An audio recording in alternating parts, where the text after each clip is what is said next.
Tirada mga nyor.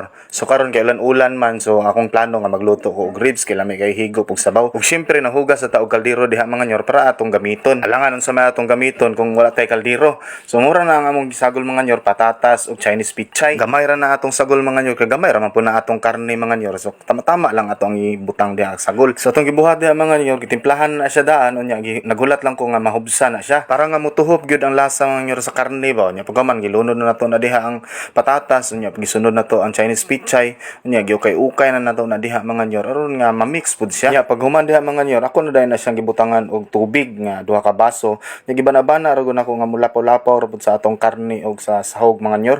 So mo na gitilawan din nato og sakto na bagid siya sa timpla mga nyor. Unya wala pud ko na kontento. Ako din gitawag akong misis kay syempre basta babae permente ba na sila tama. Unya kay approve naman siya. Syempre mag-prepare na ta mga nyor aron makakaon na pud ta kay gutom na pud gayon. Nya labi na kay higop og sabaw ba. Nya kay ang akong uncle kay nakaharbat man dito silingan og tortang talong.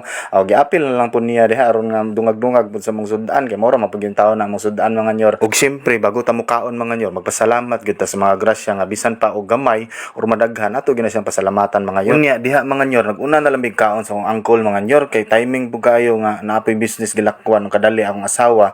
So kami na lang sa una ni kaon diha kay gutom naman lagi kayo nya nakahukad na pud ko. Sayang kayo nga mabugnaw ra ang sabaw og pinaabot sa iya ha.